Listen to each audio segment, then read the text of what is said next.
Saat ini jelang pukul 3 sore waktu Beirut, di tengah kesepakatan gencatan senjata Amerika Serikat dan Iran, Israel tak berhenti menyerang Lebanon untuk memburu Hizbullah. Kami akan diskusikan ini bersama dengan para narasumber. Bergabung lewat sambungan dalam jaringan Stanislaus Rianta, pengamat intelijen dan keamanan dari Universitas Indonesia.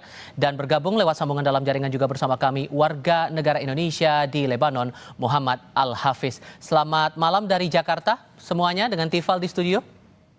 Selamat malam, Mas. Selamat malam, Mas. Baik, terima kasih. Sudah semua bergabung bersama kami kali ini dan kami paham juga Mas Hafid di tengah kondisi yang ada saat ini masih berkenan untuk bergabung. Kami apresiasi Anda sudah mau berdiskusi bersama kami. Beri gambaran kepada saya, Mas, keadaan di situ, jarak dari lancaran serangan Israel terakhir kali ke sana dengan titik Anda tinggal berkegiatan itu sejauh apa dan sebagaimana kondisinya saat ini di sana? Iya, Mas. Terima kasih. Untuk saat ini bisa kita simpulkan menurut yang saya pantau, keadaan di Beirut itu aman, tetapi tidak nyaman karena kondisi di Beirut sangat dinamis begitu. Buktinya pada hari ini pemerintah Lebanon menetapkan hari Kamis sebagai hari berkabung nasional. Aktivitas tidak selonggar hari-hari sebelumnya, mengingat hari Rabu kemarin serangan yang tiba-tiba dan membabi buta. Karena biasanya serangan itu berpusat di pinggiran selatan kota Beirut atau disebut Dahiyeh. Akan tetapi kemarin serangan yang sangat disayangkan yang diluncurkan oleh IDF menargetkan banyak sekali warga sipil yang sedang beraktivitas begitu. Dan untuk saat ini, Mas, keadaan ya normal. Buktinya mobil-mobil, kendaraan lalu lalang dan warga setempat tetap beraktivitas. Namun dengan catatan pemerintah meminta warga setempat untuk berhati-hati, memfollow up berita dan tidak pergi kecuali dengan hajat maupun darurat begitu. Nah, kalau posisi Anda sekarang dengan serangan yang terjadi terakhir kali itu seberapa dekat atau seberapa jauh jaraknya, Mas? Iya, Mas.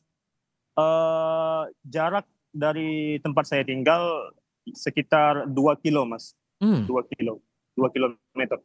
Sehingga dentuman itu cukup keras terdengar ya saat letupan itu muncul, di target itu mulai dilancarkan oleh Israel. Benar, Mas, benar. Dentuman yang sangat keras, kemudian asap yang membumbung tinggi, Mas, sangat jelas dari tempat saya tinggal.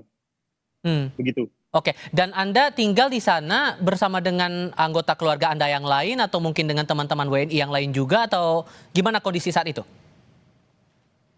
Iya, Mas. Serangan yang tiba-tiba itu sangat membuat, khusus bagi saya ya, saya merasakan histeria dan panik karena kan kami kan sangat memfollow up, Mas. Jadi ada media sosial, grup WhatsApp yang memberikan berita-berita warning tempat-tempat ataupun titik-titik yang akan diserang, sehingga kita bisa menjauhi radius dari serangan tersebut. Akan tetapi pada Rabu kemarin sangat di luar khayal, Mas. Maksudnya di luar perkiraan kita. Warga setempat masih banyak yang beraktivitas lalu lalang dan kemudian sangat begitu panik. Baik. Kemarin itu, Mas. Oke, Pak Stanis, begini, kalau melihat konteks yang ada sekarang dan mencermati pernyataan dari dua belah pihak, Pak, AS bilang bahwa bagian dari kesepakatan gencatan senjata itu tidak termasuk soal Lebanon. Sementara dari Iran bilang sudah termasuk dengan Lebanon. Bahkan ditegaskan oleh Abbas Araghchi, Menlu Iran, AS tidak bisa mendapatkan dua hal sekaligus masalah, gencatan senjata dan perang berkelanjutan melalui Israel. Anda membacanya Pak Stanis, sekompleks apa perang yang ada sekarang ini? Di Lebanon terutama. Ya, di Timur Tengah memang situasinya kompleks, ketidakpastiannya tinggi. Dan ini kan saya lihat bahwa ini adalah sebuah kesepakatan yang belum sepakat. Jadi ada kesepakatan yang belum sepakat sehingga dilaksanakan parsial. Tetapi di dalam hal ini, di dalam situasi seperti ini, kita memang harus mengecam bahwa negara yang pertama kali melakukan serangan itu kita harus kecam. Yang kedua, negara yang melanggar kesepakatan dari perjanjian yang sudah disepakati itu juga harus kita kecam. Karena apapun yang terjadi, kita bukan pendukung Amerika, bukan pendukung Iran atau pendukung apa, kita pendukung perdamaian, kita pendukung kemanusiaan. Jadi itulah yang harusnya kita dukung untuk diwujudkan.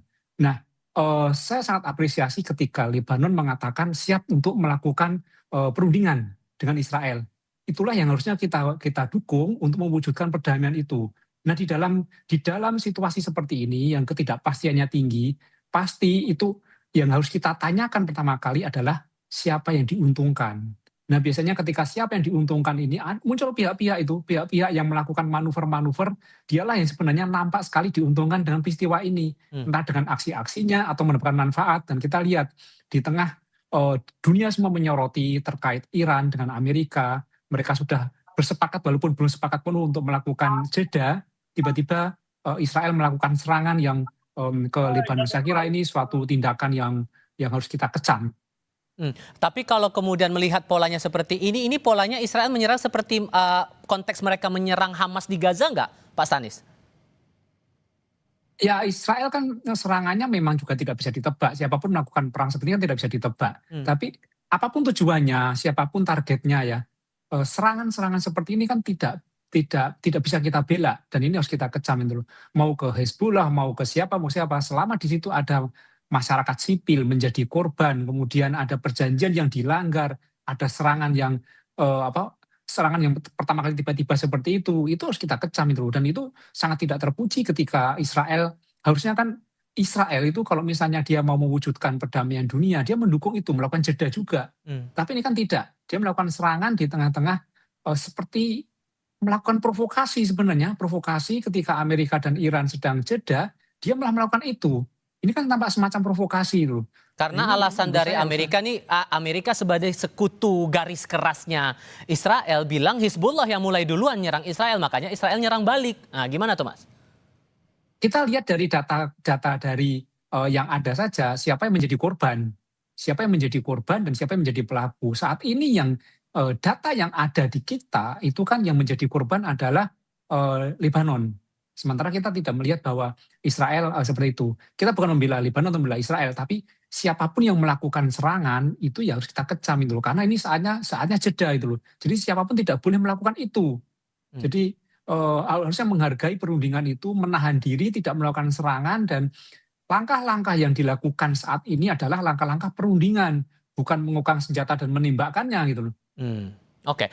Mas Hafiz, efek dari serangan Israel ke Lebanon ini sejauh mana berdampak untuk fasilitas dasar selama Anda tinggal? Kayak air, listrik, kebutuhan makan, ada yang terganggu nggak sejauh ini? Iya Mas, alhamdulillah untuk logistik maupun air dan obat-obatan menurut sumber yang saya baca tetap tersalurkan Mas. Tidak ada isu putusnya logistik ataupun sumber air begitu. Tapi ada bantuan nggak yang disiapkan dari pemerintah Lebanon atau pemerintah kota Beirut untuk warga-warga yang ya sebagai antisipasi lah kalau kemudian eskalasinya makin tinggi berikutnya? Iya Mas, dari awal perang itu ketika Israel membuka front baru yaitu Israel versus Lebanon, dari awal perang pemerintah Lebanon telah membuka tempat-tempat untuk buat pengungsian warga Mas. Jadi untuk tempat pengungsian dari awal sudah aksesnya sangat besar. Contohnya stadion utama sepak bola Lebanon dijadikan tempat untuk pengungsian maupun sekolah-sekolah dan rumah sakit, begitu Mas. Oke, dengan kondisi yang sefatal ini efeknya, entah ini mungkin pengalaman Anda pertama kali atau mungkin sudah pernah punya pengalaman mengalami ada momen-momen krusial, momen-momen darurat seperti ini. Seberapa khawatir Anda sekarang, Mas, dengan keadaan eskalasi Israel menyerang Lebanon sekarang?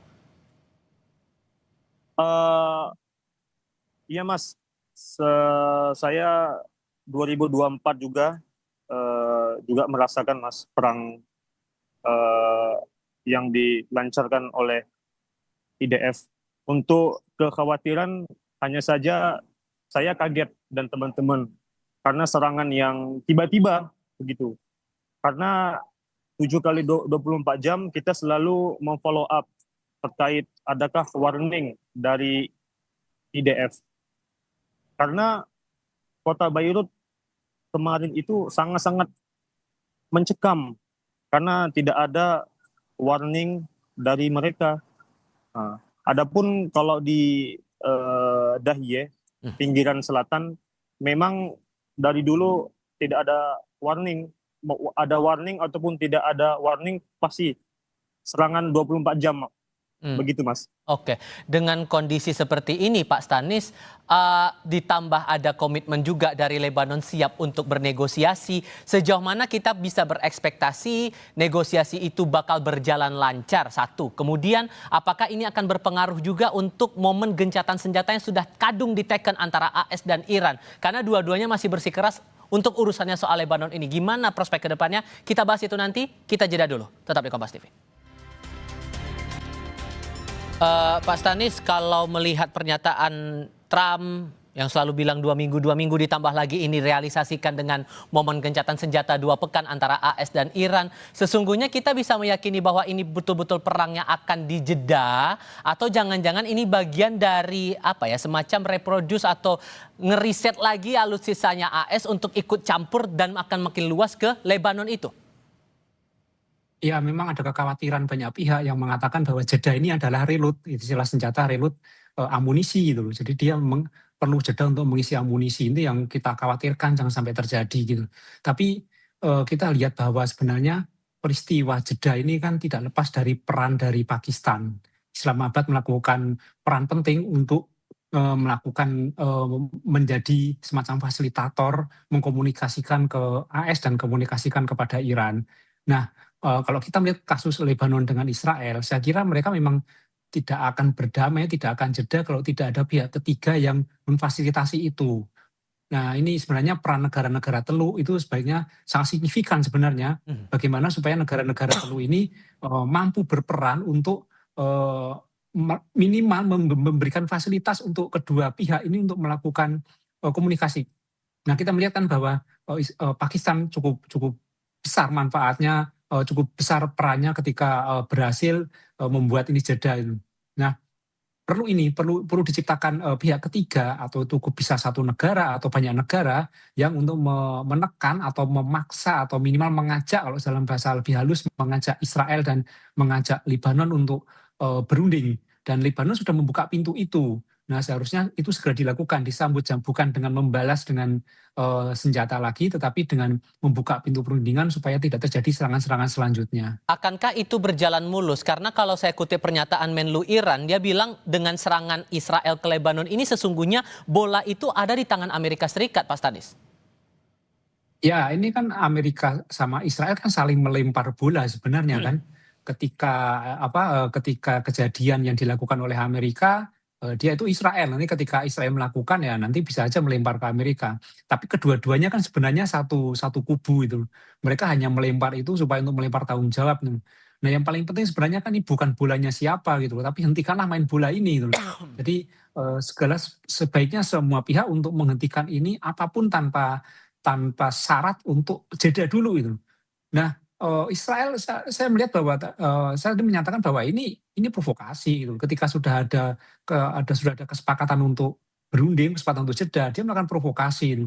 Nah, apakah ini murni Israel atau ini juga atas persetujuan Amerika, itu kan peristiwa di balik layar yang belum kita lihat. Jadi yang paling penting sebenarnya yang nampak saat ini adalah di Lebanon ada serangan dari Israel dan itu sebenarnya tidak layak, tidak patut ketika ada kesepakatan jeda antara Iran dengan Amerika.